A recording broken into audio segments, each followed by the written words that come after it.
evening and welcome to Hot Edition on 392.7 FM. My name is Beatrice. And I am Alfred Ocansey. The news is also live on Ocansey 107.1 FM and across the world at 3news.com. You can also get updates and live streaming on 3FM on our Facebook page. This evening here on Hot Edition, Organized Labour calls for immediate cancellation of sale of 60% stake in SNIT hotels to our Greek Minister Brian Achampong. They warn of dire consequences should the deal go through.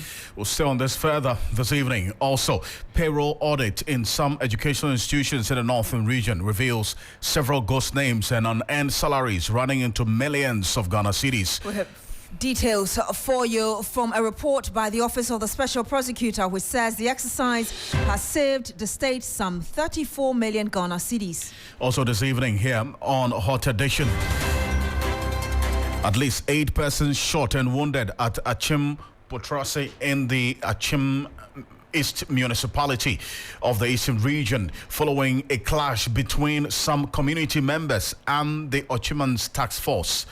We have details of this, plus the latest in business, sports, coming up over the next 1 hour, 30 minutes, together with Campaign Trail here on your Election Command Center.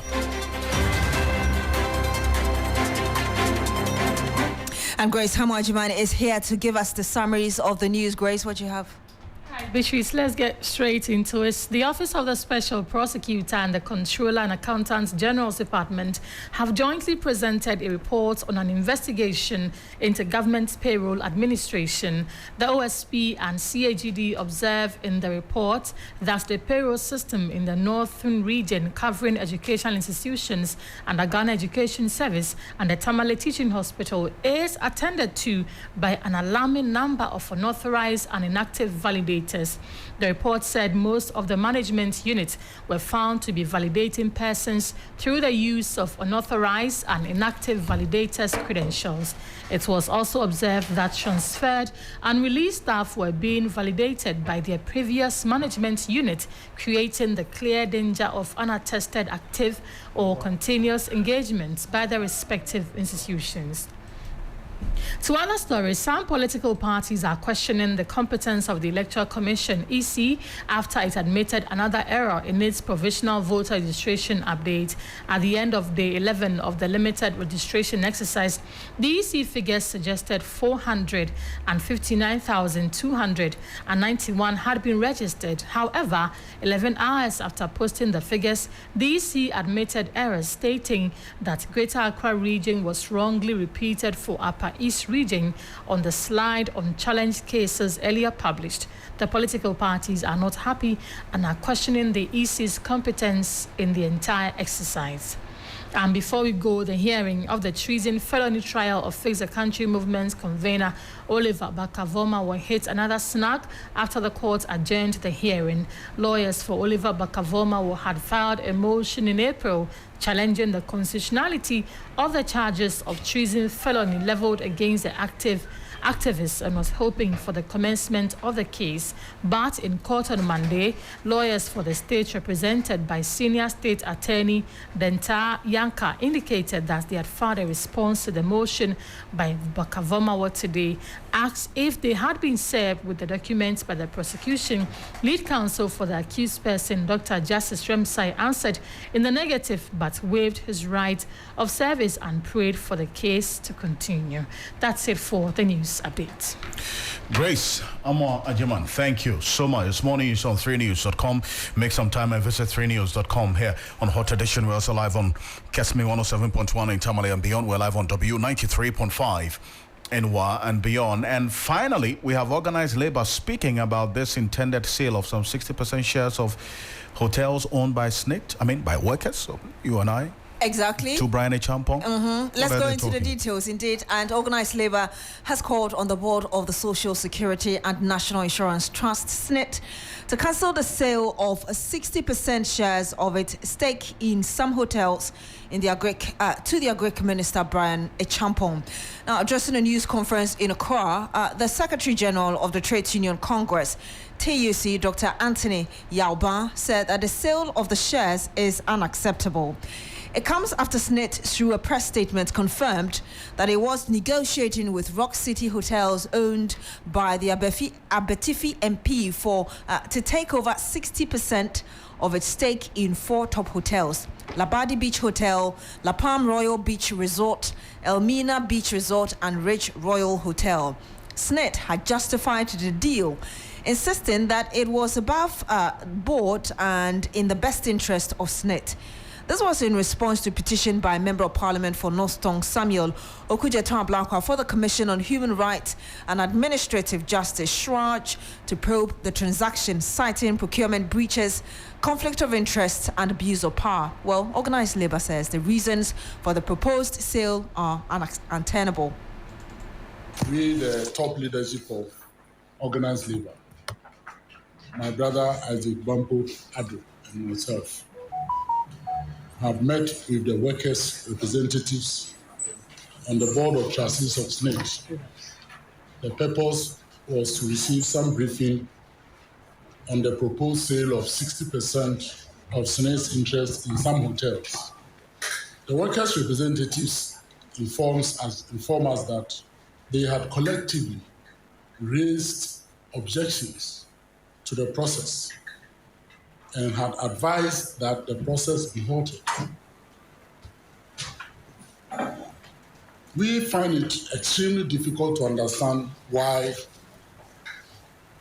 SNIT's interest in 6 hotels will be packaged and sold as if all the hotels are in the same financial position.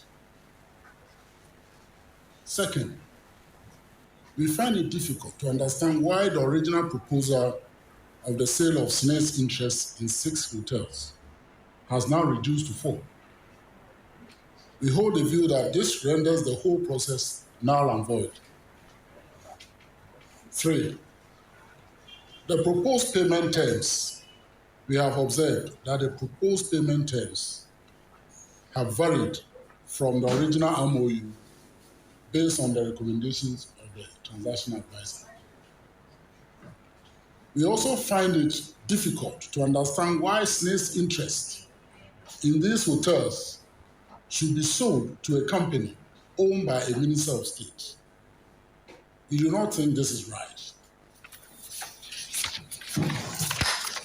Organised Labour, therefore, demands that the process of the sale of SNIT's interest in the hotels be cancelled immediately. We are calling on the minister responsible for pensions to direct the board of trustees of SNIT to cancel the process immediately. Otherwise, we, Organised Labour, will advise ourselves.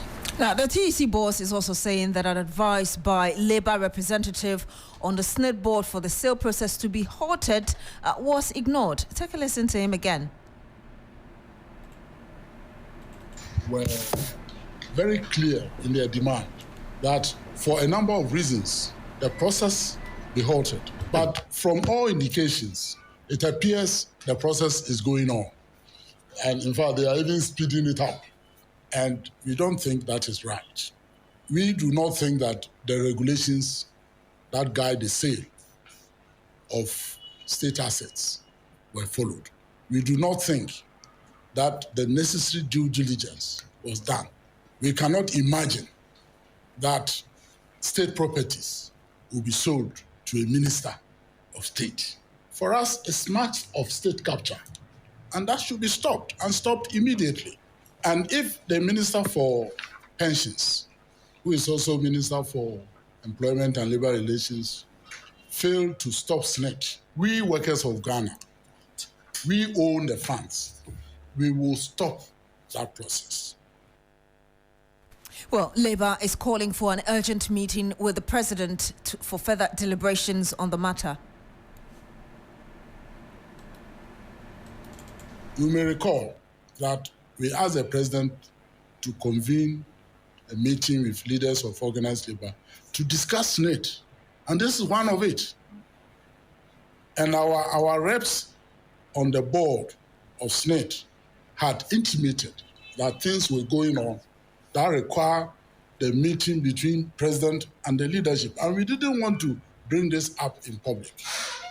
we still insist that the president should make time for us to discuss this and many other issues about SNIT that our reps had brought to our attention. May 6th, today is May 20th. We expect that the president will invite us as soon as possible because there are many other issues that we need to raise. There are many other issues our reps have brought to our attention that we need to discuss with the president himself. We will not allow pension funds to be toyed with. And this is our last warning. This is the last warning to those who are in charge of this country that workers of Ghana will not allow our pension funds to be used anyhow, especially when assets of the pension fund is going to be sold to the Minister of State. This is not right. And you heard that the Secretary General of the Trades Union Congress, Dr. Anthony Yalba. We are joined on the line now by the Secretary as well to the Federation of Labour, and that's Abraham Kumsin. Good evening to you, sir. Thank you for joining us. Pardon?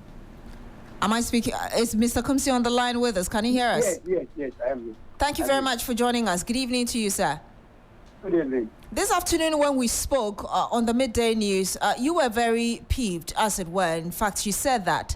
And your explanation was that you believed the representatives on the board of SNIT were there in their own interest. We've just heard the TUC boss saying that that's not really the case. The representatives there raised issues about the sale, and those concerns were ignored. How do you respond to these and the latest coming from the TUC? It cannot be true. It cannot be true. I don't know why TUC is behaving the way they are behaving. TUC is not organized labor. TUC cannot represent organized labor without the mandate of the other. They can't do that. You see, after we spoke this afternoon, 7 o'clock, quickly they posted some letter addressed to the chief of staff and copied to some other, people, saying that they should stop the sale of that 50% shares or something. And it is not right because organized labor, we have leadership. You must consult. DFL is the second labor center. And why can't they decide in their office and write that letter and even grant a press interview over such an issue, very sensitive issue like this? I mean, what is it? We all know that ILO has raised concerns about the imminent collapse of the SNIT scheme. You don't think about that. And they are part of this problem that we are facing. They are part of it. Mr. Kumsin, I want to get clarity of your position, as it were.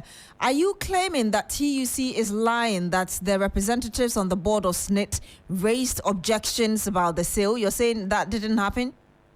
Yes, late afternoon, they wrote another letter convening a meeting of organized labor leadership.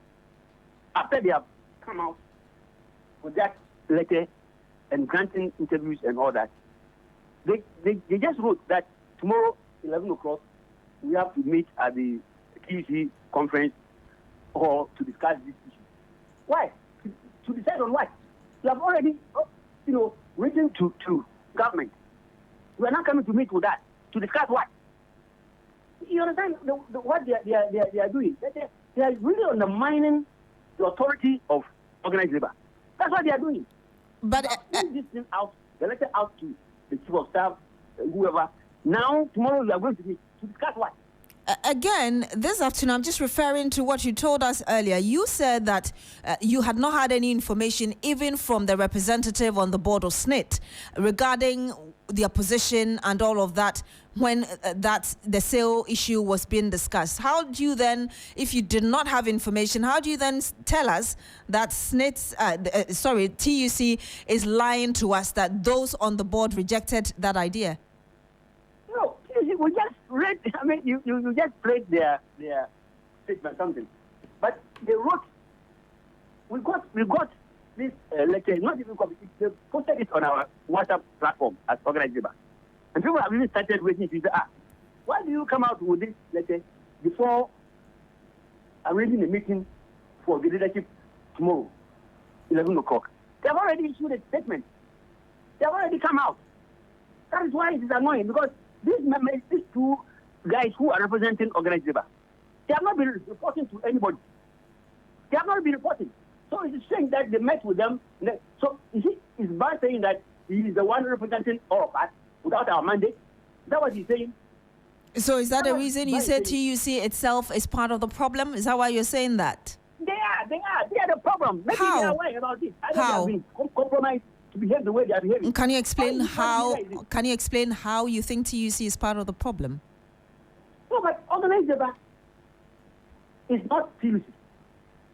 Organized labor is not TUC. And you know, the SNIC now even covers informal sector workers who have opted to contribute to the scheme.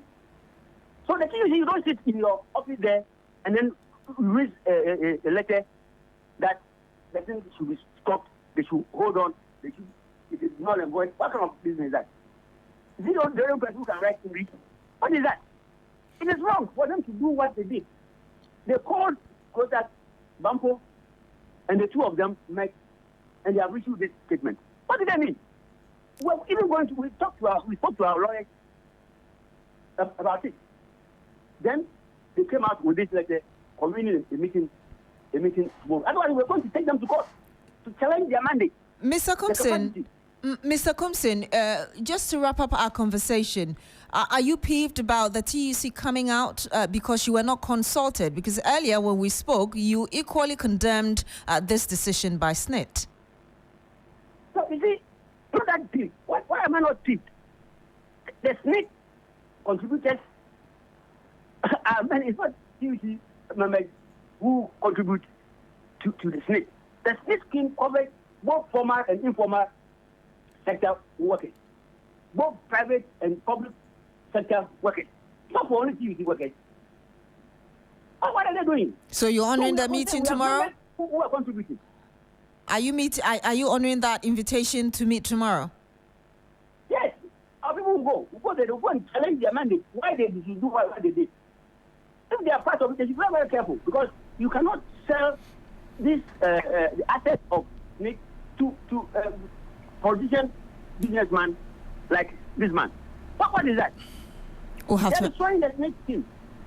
Very soon the money will be free. You don't get any money to even pay president. What is it? What is it? We'll have to end it here. Thank you very much. And you heard the General Secretary of the Ghana Federation of Labour, Abraham Compson.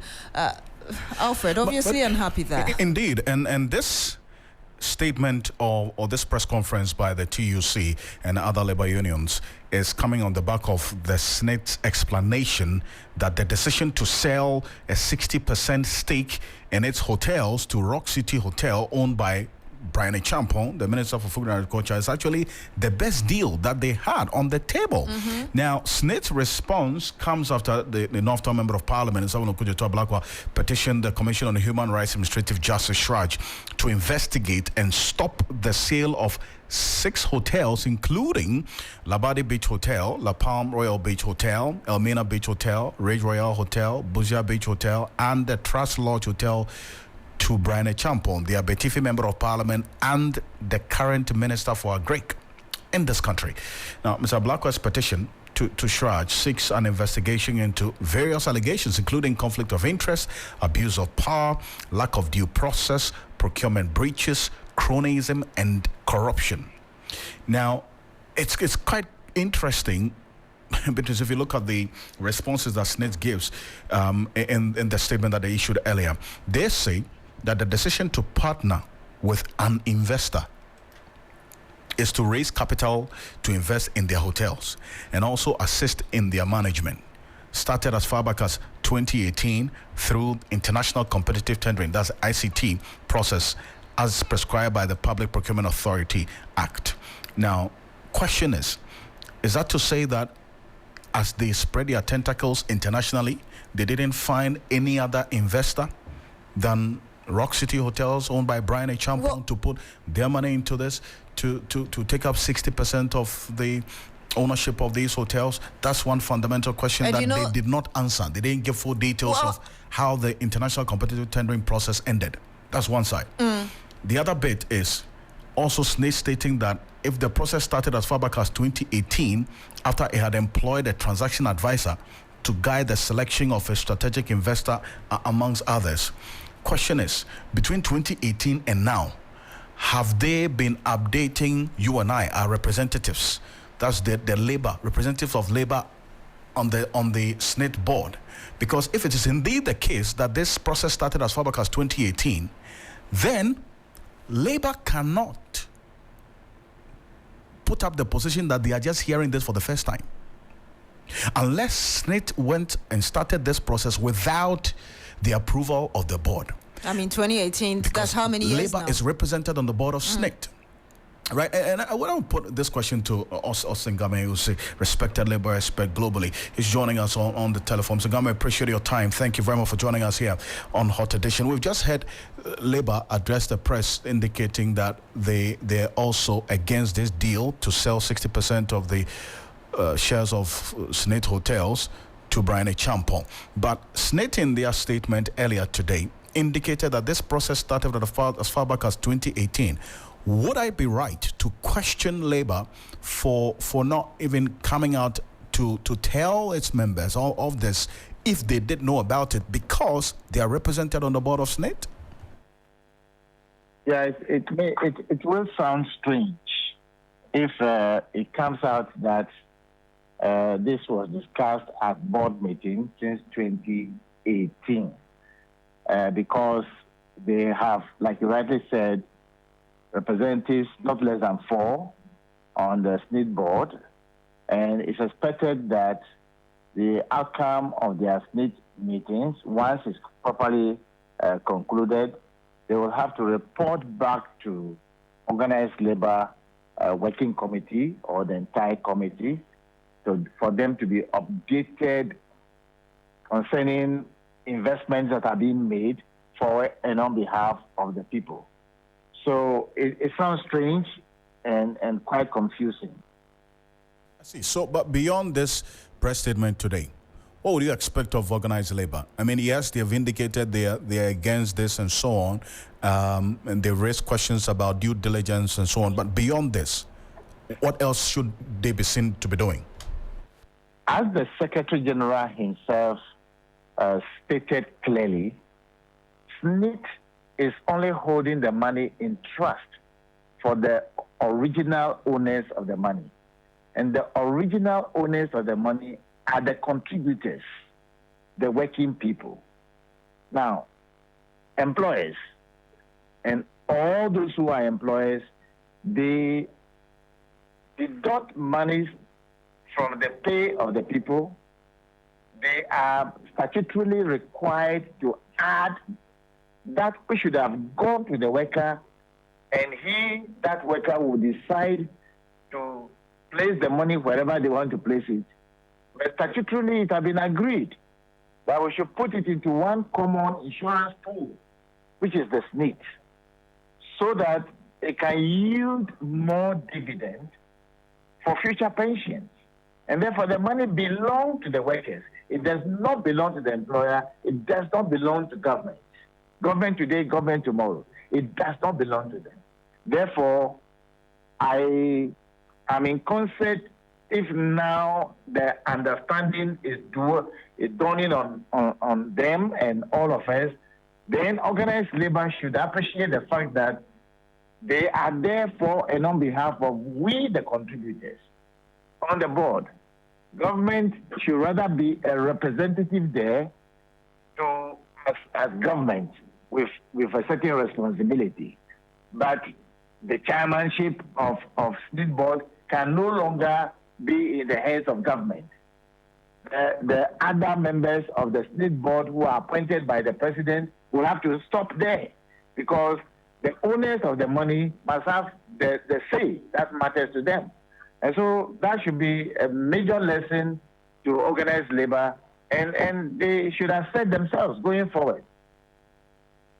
I see. And you see, beyond this, about what is happening right now, and then also this conversation about the sale, we have seen Shraj being petitioned by the member of parliament for North Tongue, some of the Kujatua Blackwell. But which other institution, in your view, should be interested in how this is happening, especially because SNIT is defending this deal? They say that based on the outcome of their international tendering process, it is the Rock City, owned by Brian Champon, that presented the best and strongest technical and financial proposal amongst those that they received. So in their minds, this is the best deal. So beyond Shraj, who else should be interested in this? Like you rightly stated in your intro, organized labor should come out to tell us before tomorrow whether they are fully aware that Rock City submitted proposals that appear to be the best in the entire world, so that consideration, because nobody is against Rock City, nobody is against Brian Champon, but I think that in fairness, we, the owners of the money that is being held in trust by SNIT, we have a say, particularly when investments such as this magnitude is going to be hoisted, on us. I think that it's only fair that organized labor who have voice on the SNIT board come out to state clearly to our hearing that it is true. When they were on the board, this thing had been submitted.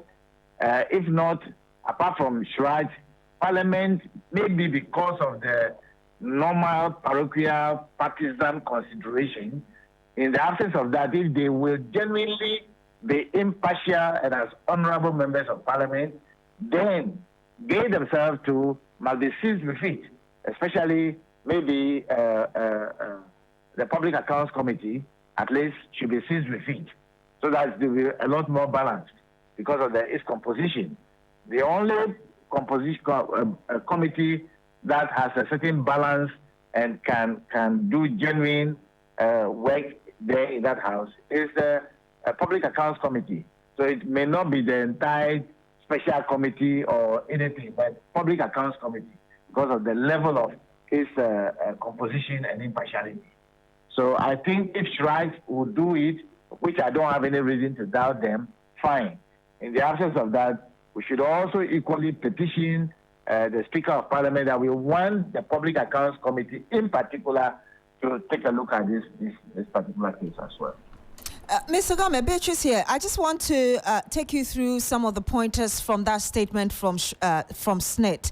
The point 4 says that the trust commenced the process with engagement of a transaction advisor through the ICT method of procurement, with publication of advertisement in the Daily Graphic on 14th November 2018 and in the Ghanaian Times on 15th November 2018.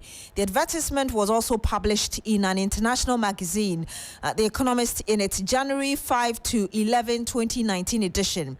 It says, as of January 16, 2019 deadline, 15 firms had expressed interest in submitting bids. Of these, 6 were shortlisted and issued with request for proposal, that's RFP document. Approval was sought from the Central Tender Review Committee for the selection of a transaction advisor on 12 December 2019, and that was granted on 24 December 2019. I'm just going to the last point, the last part 1 point. Following the selection of the independent transaction advisor to guide the selection of a strategic investor, among others, further advertisement for an expression of interest for a strategic partner for the SNIT hotels were placed in the Daily Graphic, and that was in February 2022. An update was given February 26, 2022. The last point I want to read here is that the second publication expressing interest said a total of 9 companies responded to the advertisement by submitting proposals on the 23rd of March 2023. 2022. So I just read all of these to ask this question about whether you find any problem with this narrative, or perhaps we're just taking this on because it seems this is going to a Ghanaian businessman politician, as it were. Thank you. Look, I am all in favor of any Ghanaian, including our friend Brian Champon. I slept in his hotel recently with the nurses during a program there. So clearly, he's a good businessman. He has the capacity to do whatever he wants to do. But question to ask is, because of the personality involved in this matter and the concerns being raised by others, the question to ask is, who are the transactional advisors? That's number one. Number two, who are the people who constitute the Central Tender Board? Now, if we know these two, if we have answers to these two, the transactional advisors are who? And then who constitute the Central Board that approves the transactional advisors' submissions? That is the key that will determine whether he's the rightful person or he may not be the rightful person. In addition to that, you see, the person, apart from being a businessman, he is in government. So people may attribute conflict of interest, directly into the matter. So it would have been wiser if they don't give it to him in the first place, because I don't think he's the only person who came first, second, third. There is always, in this case, there is a first, there is a second, there is a third. So consideration should have been given to this by both the transactional advisors and the Central Tender Board to enable them to be assured that people will not raise this kind of concerns today. Here it is. Here it is. Yeah, it is indeed. And Mr. Game, I appreciate your time. Thank you so much for joining us here on this matter. You're most welcome. Osingame is respected international labor expert joining us with his thoughts on this matter. And in fact, the questions that he's asking about conflict of interest and so on is captured in Samuel Okudzeto Ablakwa's petition to Shraj. Yes. The fundamental questions that he's asking, and that's going to be the basis for Shraj's investigation: abuse of power, lack of due process, procurement breaches, cronyism, and corruption. And even the bit he brings in Parliament where he's saying that as an MP he's not supposed to be involved in any profit-making venture without letting the Speaker know. And as far as he was concerned, Brandon Champon had not sought that. That's what Okudzeto Ablakwa said. I recall that. We're going to just recall that conversation that I had with Samuel Okudzeto Ablakwa as we go on here on Hot Edition shortly. But there is something coming through from the Special Prosecutor's Office. Yes, and the OSP and the Controller and Accountant General's Department have released findings into the Government of Ghana Payroll Administration. Alfred, you'll be amazed at the details. It says the investigation covered employees on the government payroll in the northern region only. The OSP and CAGD observed that the payroll system in the northern region, covering educational institutions and the Ghana Education Service and the Tamale Teaching Hospital only, is attended to by an alarming number of unauthorized and inactive validators. It says in one instance, it was discovered that a primary school in the Kumungu district of Ghana Education Service did not exist at all. Yet, the primary school did not exist. It did not exist. Yet, this non-existent contrived entity was represented as staffed, and the purported staff were being validated monthly and being paid salaries. It says a staggering amount of 2,854,144.80 Ghana cedis was identified as unearned monthly salaries attributed to individuals who were deceased, retired, no longer in their positions, flagged as missing, or whose whereabouts were unknown, commonly referred to as quote-unquote ghost names.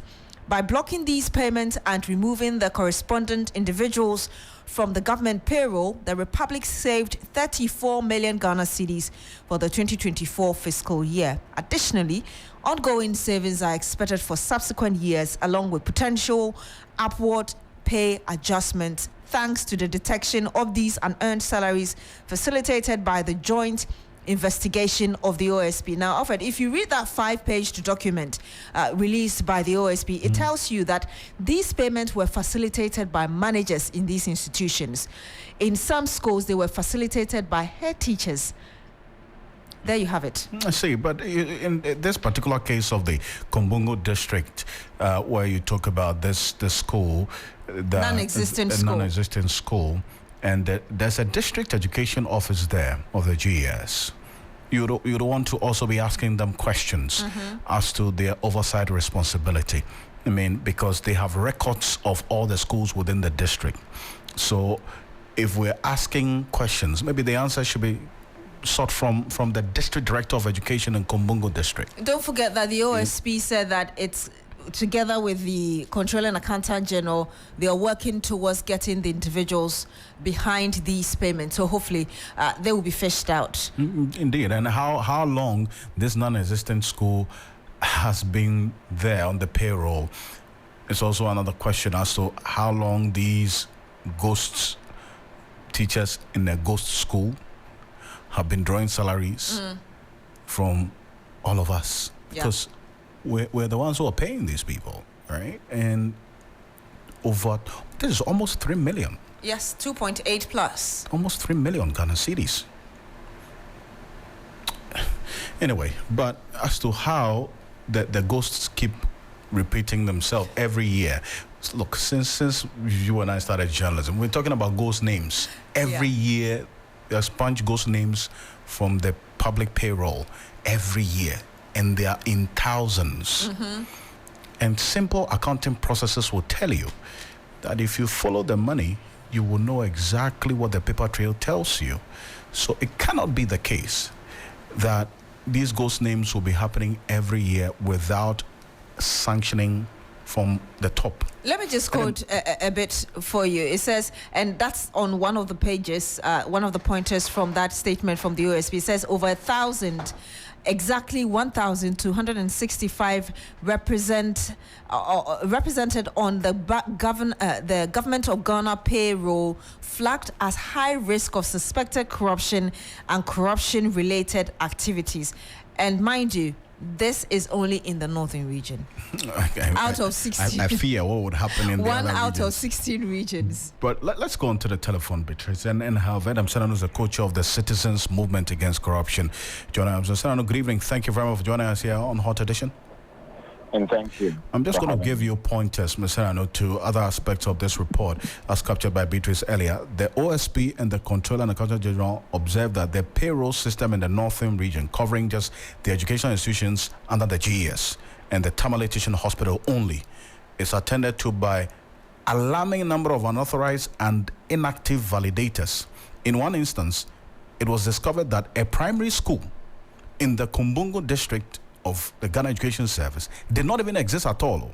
So, for instance, we could give it Adam Senano Primary School, and it's on the books, and they're actually teachers, because per the records, this non-existent school is staffed with teachers and a head teacher, and they were validated every month, and they were paid salaries every month.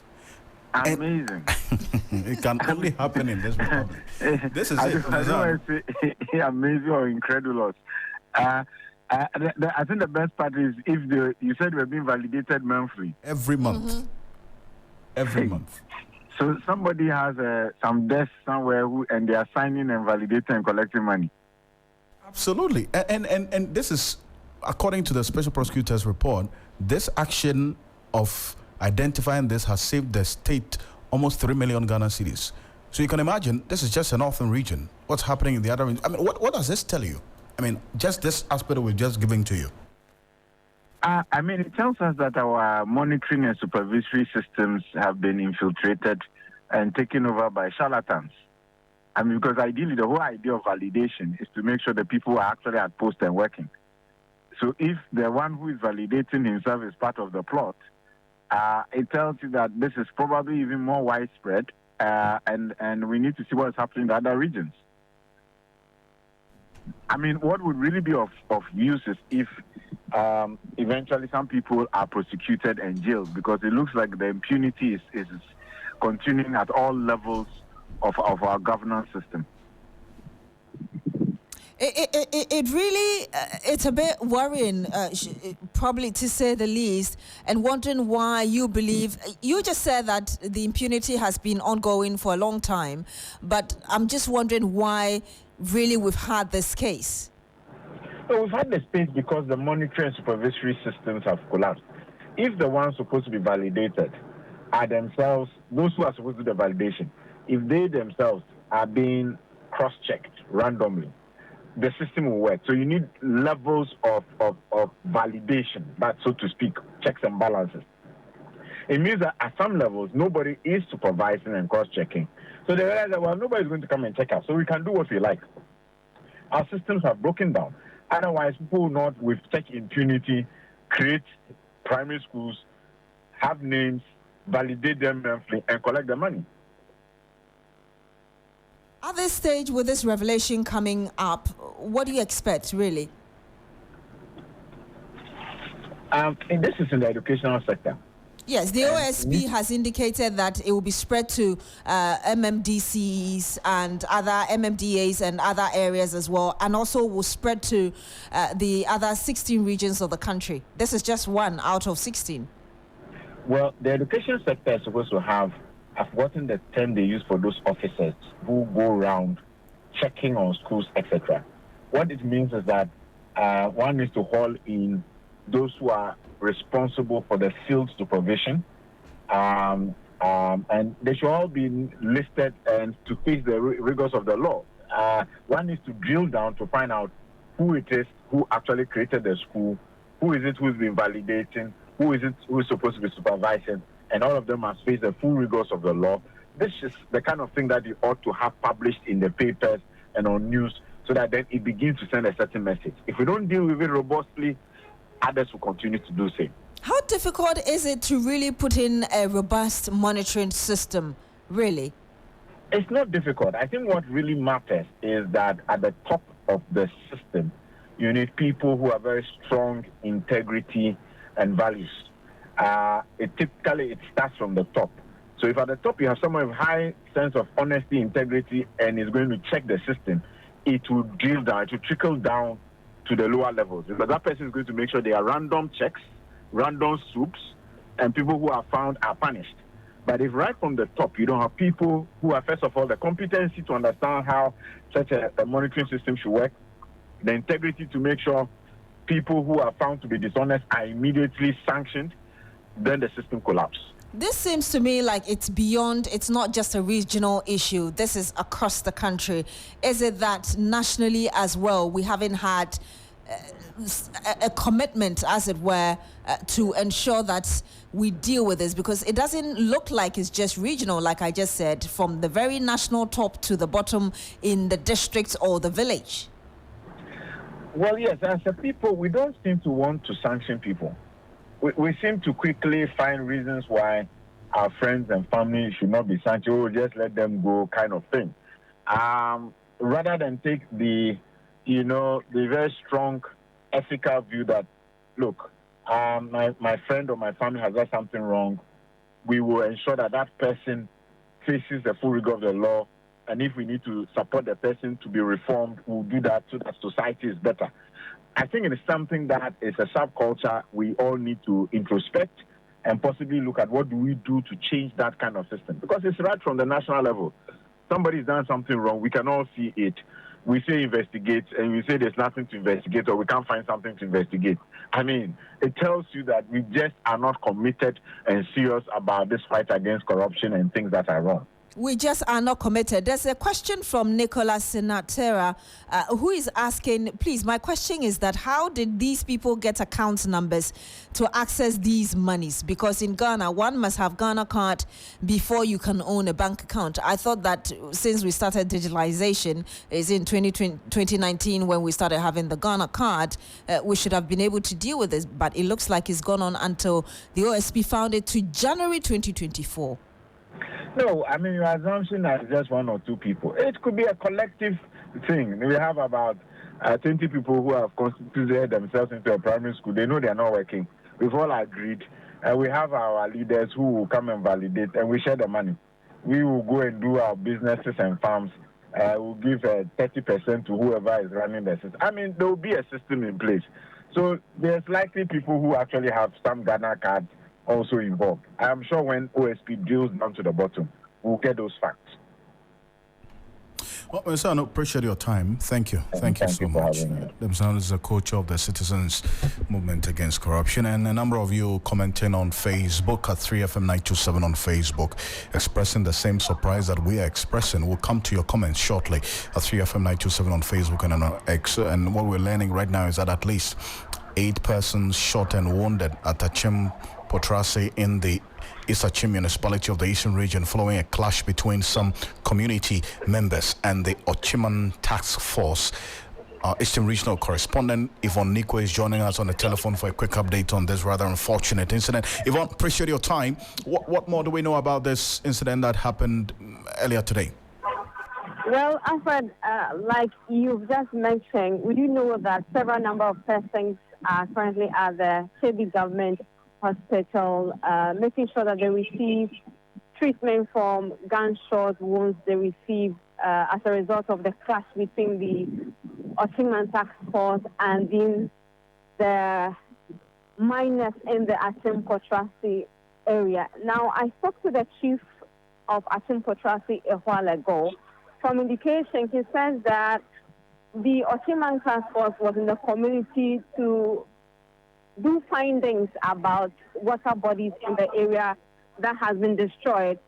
The miners did not grant them access into the community, and that resulted in the dispute and then the further conflict where there was gunshots, crossfire, resulting in the injuries were recorded, unfortunately. I see. Now, has there been any specific statement from the police there, and if they attended to the situation at all? Well, the police is yet to give official statement on what has happened, but we do know that 4 persons are in their custody from the issue that occurred late afternoon today. The Ottoman Task Force arrested 4 of the miners and then gave them out to the police to ensure that they begin investigation. As I speak to you, this is how far the issue has unraveled. We'll be tracking it to see what happens from now until tomorrow as the police begins its investigation. And these 8 persons who were shot and wounded at Achim Potrasi, were the gunshots fired by the Ochiman Task Force members? Well, Alfred, that was a crossfire incident. So yes, we can say that gunshot fire from the Ottoman Task Force and the miners as well. We do know that officially the Ottoman Task Force usually go around with guns. The miners, yes, of course, the miners have become sophisticated now. Beyond the guns they hold other equipment as well, deadly as it might be. Whether they do have the right to have the gunshots, the guns, as for the police to tell us if they're giving the bodies mandate to have guns. And I do appreciate this update from you. Thank you so much, Yvonne. Thank you, Alfred. Yvonne Nikwe is our Eastern Regional Correspondent, giving us updates on this. At least 8 persons shot and wounded at Achim Potrasi in the East Achim municipality of the Eastern region following a clash between some community members and the Ochiman's Task Force. And the police is on this one. We'll keep an eye on that and be updating you. Also, payroll audit in some education institutions in the Northern region reveals several ghost names and unearned salaries running into millions of Ghana cedis. We brought you some details. So there's also Organized labor has finally spoken, calling for immediate cancellation of the sale of 60% stake in SNIT hotels to Greek Minister Brian Champon. They warn of dire consequences should the deal go through. Now, we'll recall Samuel Okudzeto Blackwell's position on this matter because the Commission on Human Rights Administrative Justice Shraj has just responded to Samuel Okudzeto Blackwell's petition to them. We'll be back shortly with that detail for you. Stay with us here on Hot Edition. After this quick break, we're back with the business news with Michael Obudu, after which we'll give you this detail from Shraj and hear from Samuel Okudzeto Blackwell. Stay with us. Is lights, camera, music. The stage is set, the stars are ready, and Ghana's biggest night is here. The 25th Telecel Ghana Music Awards night happening live on Saturday, 1st June at the Grand Arena from 7 p.m. Be part of the extravaganza of rhythm, sheer talent, and high fashion, plus all the drama of who wins what. 170 nominees, 30 awards, plus 18 superstars, all performing live. You can't miss this. Book your tickets now. Starting from 500 Ghana cedis on *713*33*25# or call our hotline on 0501-288-520. The 25th Telecel Ghana Music Awards, powered by Chatterhouse, supported by Guinness, Captain Morgan, Close Up, British Council, TV3, 3FM, and sponsored by Telecel, connecting energies. Celebration. Our music is.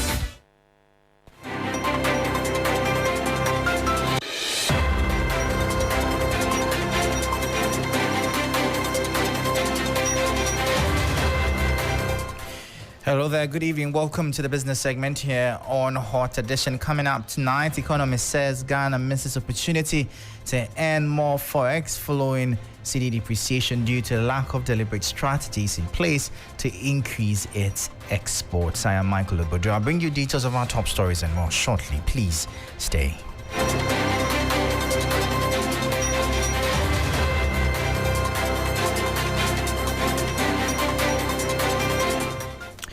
As I bring you our top story, economist Ebo Bachman says Ghana could have capitalized on the current depreciation of the cedi if the country had deliberate strategies in place to increase its exports. In an interview with Free Business, he argued that, but for the high cost of doing business, the free fall of the cedi should have made it cheaper to buy from Ghana. Over the years, we have not focused so much on investing in areas that will ensure diversification in our export sector, and also investing in areas that will ensure that we have import substitution industries to provide or to produce things that we would have imported. That has put us in a position where we cannot take advantage of what depreciation brings to economies that suffer depreciation. There could be demand for your goods and services as a result. Because of high cost of production, you cannot meet the demand. If you are not able to take advantage of this increase in export earnings and also reduction in import expenditure, what is going to happen is that the depreciation would now have other consequences on your economy. So that was economist Ebo Taxon speaking there. Now, lead researcher at GCB Capital, Courage Boti, has attributed improved investor confidence and optimism to the current decline in yields on the Treasury bills market. Following the increase in Ghana's cash reserve ratio by the central bank, yields on the Treasury market began an upward trend as demand for T-bills declined. However, the situation saw a reverse as yields have consistently declined in the past 3 months. The jump in inflation from 22.3, I believe, to about nearly 26%, 25.8 or so, didn't even deter yields. And it just speaks to the general trend we're seeing now, right? That jump in inflation, the market interpreted as transitory. I think recovery is broadly on track. We're seeing what is happening on the macros, inflation on a downtrend. Exchange rates seem to be the problem, but it doesn't affect T-bill yield directly. growth above what the expectation is.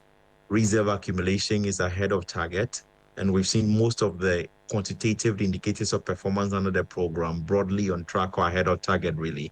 Now, that is a source of optimism, and it's the reason why T-bill yields will continue going down.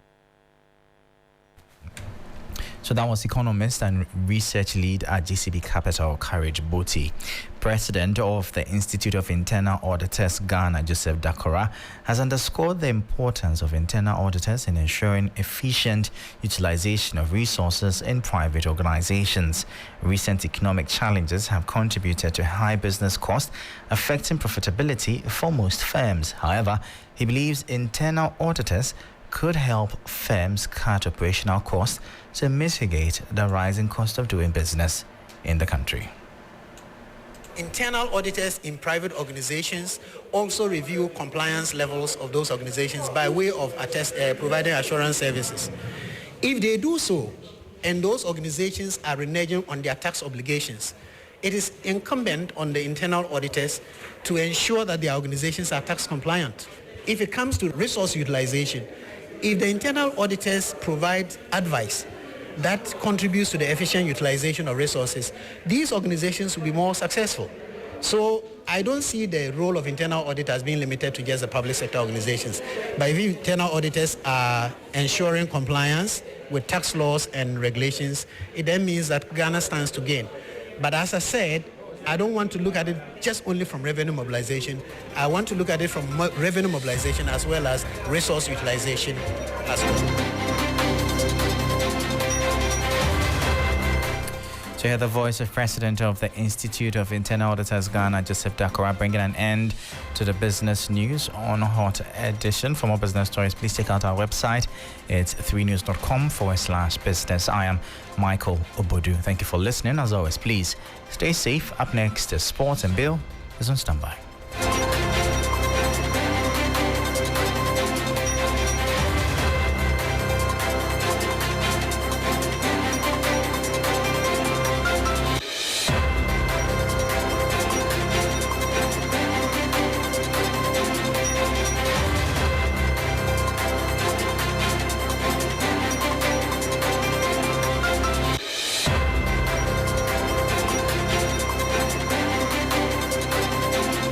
Hello, good evening and welcome to the sports segment here on a 3FM Hot Edition. My name is Bill Ishen. And we'll start off from one of the latest stories coming up. Feyenoord boss Arne Slot has been confirmed as Liverpool's new manager. The Reds agreed a compensation deal worth £9.4 million with the Dutch club in April after the 45-year-old was identified as the man to succeed Jurgen Klopp at Anfield. Klopp, who had been in charge of Liverpool since October 2015, left the club following the season finale win against Wolves on Sunday. Slot's 3-year contract at Liverpool will officially start on the 1st of June, subject to a work permit. Now, you would wonder who exactly is Arne Slot, and this is his profile. He's a 45-year-old Dutch former born player. He played as a midfielder for 4 Dutch clubs. He's coached 3 Dutch clubs, including Feyenoord. He won the Eredivisie in the 2022-23 season, and he has a 65.5% win rate with Feyenoord. So this is the man that Liverpool are going to be having from next season. To other stories, Mohamed Kudus reflected on his first season with West Ham, where he was happy with his numbers, but added that he still needs to improve. He scored 6 goals and added 6 assists in the Premier League this season, and scored a spectacular overhead kick on the final day against Manchester City. Let's listen to Mohamed Kudus. Thanks to the manager, everyone at the club. It's my first season, but the staff, the players, the coaches, player care, everyone around the club really helped me to really settle in quite well. And yeah, big credit to myself also for believing in myself and then putting the effort day in, day out, So we can only get better, I'm still far off how I see myself performing in this league and then doing my best. So it's good to get the first season on the run, but I have a long way to go and there's more stuff coming ahead. There's more stuff coming ahead. That's according to Mohamed Kudus, a midfielder for West Ham United. Also, there's some good news for Ghana because Iñaki Williams has been awarded the prestigious La Liga EA Sports African Most Valuable Player for the 2023-24 season. Now, the 29-year-old forward secured the accolade after a remarkable campaign in which he netted 12 goals in 34 La Liga appearances. His impressive tally of 46 points, representing 24% of the vote, underscored his influence throughout the season for Athletic Bilbao. Now, to our final story, Ghana's amputee football team, the Black Challenge, continued its perfect start to the 2024 African Amputee Cup of Nations after a 5-0 thrashing of Algeria in their second game in Group C.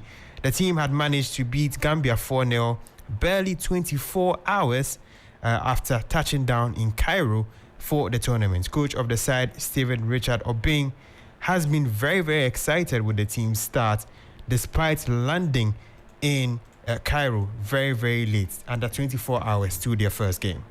I'm pleased with the team. It's a teamwork and we understand ourselves. No matter, it's better late than never. We were late.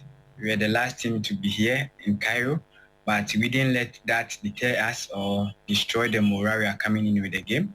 We are the African champions and we are here to defend the title.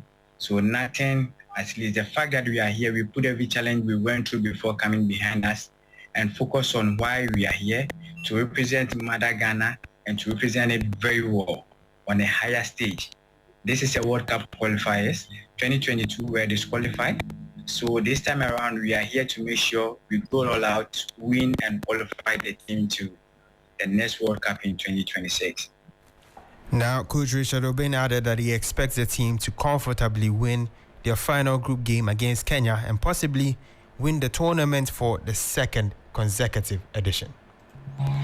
Yeah, the vision of the team was to win this competition. We, as a coach, I have obligation for each of my players, and we have a team obligation. The team obligation is to score 15 goals in the group stage, 15 goals or more in the group stage, and concede not more than 3 goals in the group stage. That is the obligation of the entire team. So this is what we are working on. Tomorrow, by the grace of God, we're going to play Kenya. That will be the last group game. So I think the players have an obligation of scoring 6 goals or more in that game. 6 goals or more, according to the head coach of Black Challenge, Ghana's amputee football team. That brings an end to the sports segment here on the 3FM Hot Edition. For more sports stories, you can follow us on social media at 3SportsGH on Twitter, Facebook, and Instagram. You're also on YouTube at 3SportsGH. My name is Beatrice, and of course, Alfred and Beatrice are still on standby with more on Hot Edition.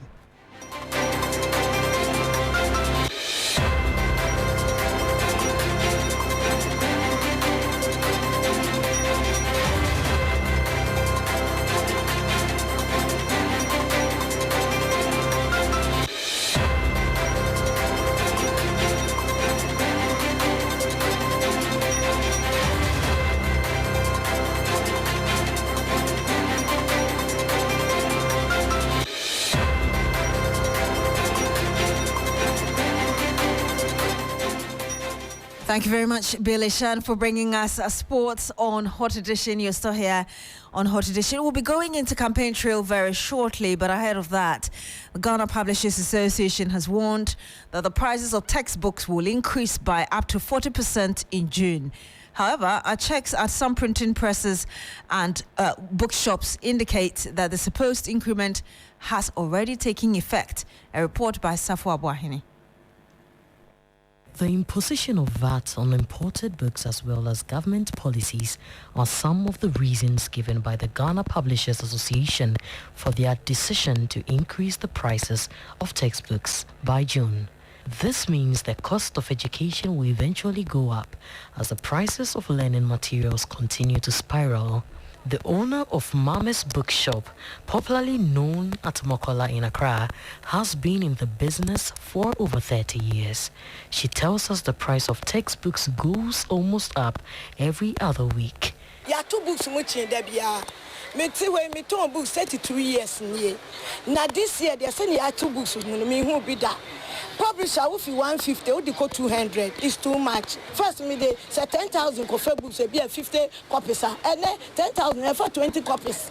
Other bookshop dealers are equally unhappy about the development. Some publishers brought theirs like a week ago. A commerce book was 150, and now the publisher says it's 200 for retailing now. Prices has increased because we also talk to most of the publishers, and what they tell is that import duties. One man even told me that to clear a 40-liter container, you need like 300,000 Ghana cedis. And they need to also put that cost on the book so that they can also survive. Recently, we used to sell some book like 125. Now it is 200 cedis. According to print and press operators in Accra New Town, the high cost of production has made the once booming business now unlucrative. We don't buy tonnes here, we buy it outside. When dollar increase, tonnes go high. Our papers that we used to print also go high. You charge a client maybe 9 cedis for a mark, and after 2 days, production cost has increased because the dollar rate keeps going up. And when it happens like that, indirectly it affects our production costs and then the prices of the items we have available. For parents with 2 or more children, it will cost them more to procure learning materials for their children.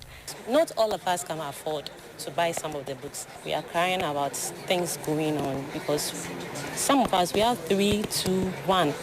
And maybe you have to look at this. I have only 3 kids and I have to buy all this for them. So it's not easy. And you heard Safwa Boahini's report on increment in the prices of textbooks. Now, the treason felony trial of activist and convener of Fix the Country movement, Oliver Bakavomao, failed to commence again following another adjournment by the Accra High Court. Lord Edwasari reports. Lawyers for Oliver Bakavomao had filed a motion challenging the constitutionality of the charges of treason felony leveled against the activist in April, and was hoping for the commencement of the case. But in court on Monday, prosecution led by Senior State Attorney Denta Yanka indicated that they had filed a response to the motion by Bakavomao before the hearing commenced. Asked if they had been served with the documents by the prosecution, lead counsel for the accused person, Dr. Justice Remsai, answered in the negative but waived his right of service and prayed for the case to continue. Presiding Judge Justice Mary Ekwe Yanzu, however, indicated that she had not received a copy of the document filed by the prosecution and therefore adjourned proceedings to May 27 for hearing to continue. Reacting to the development, Oliver Bakavomao accused the state of intentionally dragging the case. But for those of you who believe that in fact this is a regime or this is in fact a democracy, well, you have it before your eyes. What you do with that information is up to you. But we are clear that wherever in any society where justice is not delivered to its citizens, it's a society that will not last long and peace will not prevail. And so for those who are put in charge of this democracy continue to do things that imperil the democracy, let us not become Jeremiah that we warned you and we told you. So our case, and we'll continue to plead that case, that if they in fact believe that we were intending to overthrow this democracy, then they should show up in court and prove that to the everyday Ghanaian. Oliver Bakavomao has been charged with 2 counts of treason felony after he made comments on social media that have been deemed to be a coup threat. He was arrested in February 2022 by the National Security after returning from the United Kingdom. Lodi Dwasari, Accra. You're still here on Hot Edition. My name is Beatrice. I'm doing this with Alfred Ocansey. Stay with us.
And you're still here on Hot Edition. My name is Beatrice. Welcome to Campaign Trail.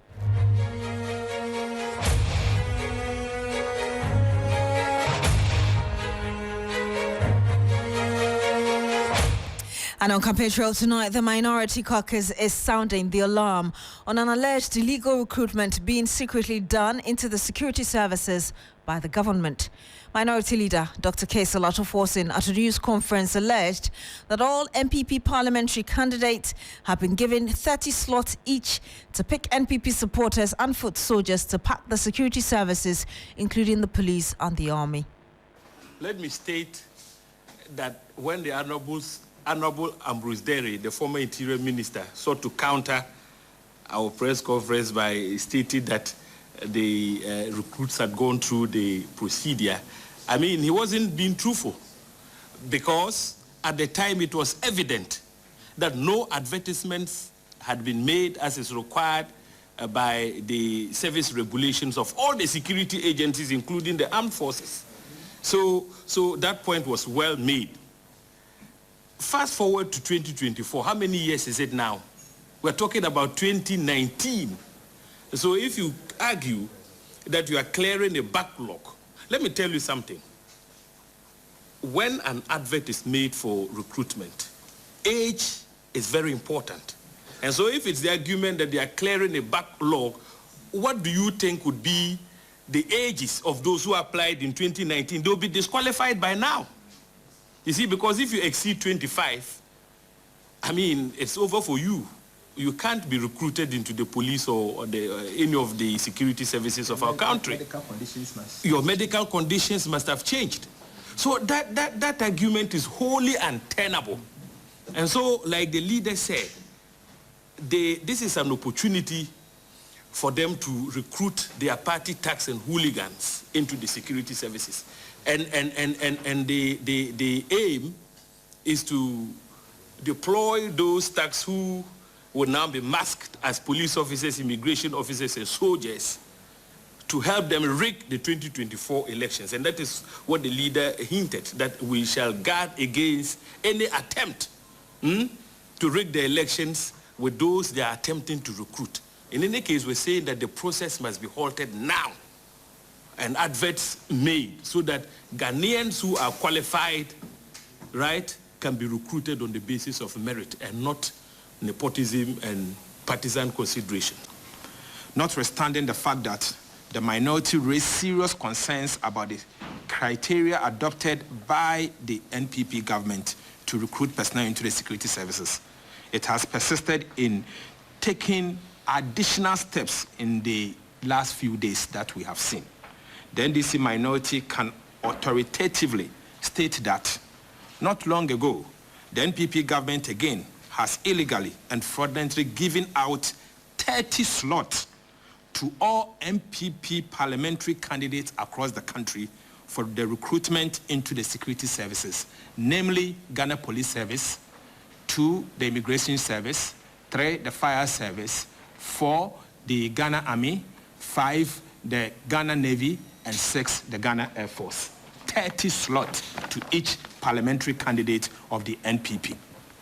The recruitment of the NPP foot soldiers into the security services, especially in this election year, is a calculated attempt to compromise the elections, given that the loyalty of the new recruits in the event that they are deployed will be to the ruling NPP and not to the state, as it is required for all security personnel.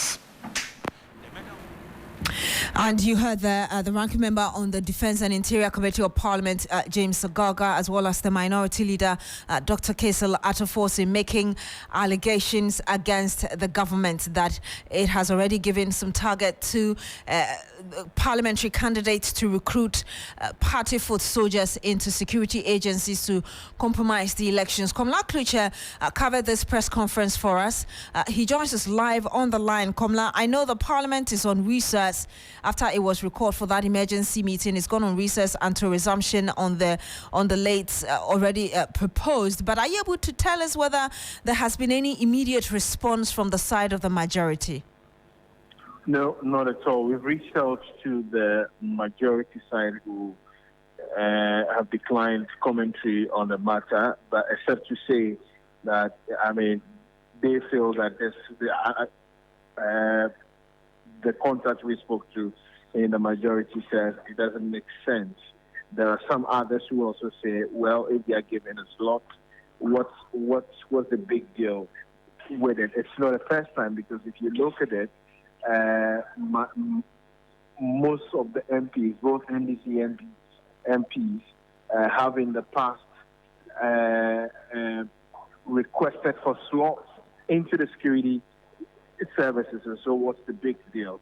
But on the specific allegation that this is primarily to foment trouble or rig the elections right in favor of the government, they have called unsubstantiated. It doesn't make sense, but they think that, I mean, they as MPs getting a slot for people within their constituency to be members of the security services, there's absolutely nothing wrong. But there's no official statement, actually, or an official response from the majority side of the House on this as of yet. Beyond this issue, I know you've also been following the former President, John Mahama. What can you tell us about what he's been saying? Well, John Mahama has been speaking. It's been a very packed day for him in the morning. He met the clergy where, he made a point that they need to take keen interest in the happenings in the country, especially with the conduct of the Electoral Commission, how they should be or find themselves focused on every step of the way the Electoral Commission goes, so that the Electoral Commission doesn't plunge the country into chaos. We'll listen to that soundbite briefly, but speaking with you now, John Mahama is currently addressing members of the petroleum sector. I mean, you would know for certain that it's become a big issue in the country, especially with the prices of fuel and all that. If you look at it comparatively in terms of the percentage increase from December 2016 to April 2024, petrol, or what we call gasoline, has been equal to some 295.51% increase as against diesel, which is at 292% increment. These are some of the issues that they are discussing, and how to be able to sustain the sector. The issue about the welfare of tanker drivers and all that has also become a major topic of it. All of this, they're having a frank conversation, just like John Mahama does on the building Ghana, so listening to them. They put the problems before him, and what the solutions can be, he listens to them, so he's able to map up the strategy as to what he will do if he secures the mandate of the people. So that's exactly what he's doing. But we can listen to John Mahama speaking to the clergy earlier today. We must all work together to ensure a free, fair, and transparent election on December 7th, 2024. And that we must work together post-2024 in terms of turning the fortunes of our country around with regards to the economy, with regards to education, healthcare, and all that. And that we should work together to ensure that we create a meaningful and prosperous existence for our congregations and our citizens. I thank you. You heard the former President John Mahama. Earlier you heard Komla Kluche, who is following him, also bringing updates as regards what the former president has been saying. Let's go to the Upper West region, because the Vice President, Dr. Mahmoud Baumia, who is also the flag bearer of the governing MPP, is touring that part of the country. Ibrahim Wangara is following him. He also joins us live. Ibrahim, what can you report as regards what the Vice President has been saying? Yes, so far from the two of the Vice President talked to the Upper West region this morning. He went to the regional House of Chiefs, where he interacted with chiefs and traditional rulers within the Upper West region. And as part of the trip, the regional House of Chiefs, through their president, tabled a lot of things before the Vice President, and key among them is the nature of the roads within the Upper West region, specifically where to Katima Road, where Dorimo Richard Road and that of Hang and then Chumu Road. These are the major challenges the Regional House of Chiefs have failed before the Vice President. Shortly after that, the Vice President went ahead to commission the two plants that are being built by Jim Lion, specifically just one group of companies, where one is to take care of medical waste within the region, and the other one to take charge of solid waste within the region. And all this is going to produce some kind of about 400 tons of organic manure to be fed in the region when it comes to agriculture. And then we later on moved to UG's University for the former University for Development Studies, where the Vice President and presidential candidate of the NPP interacted with youth groups and other students within the region. And then the Vice President has been telling them some of the achievements he has done or contributed to the Nana Akufo-Addo-led government, where he pointed about 33 of his policies.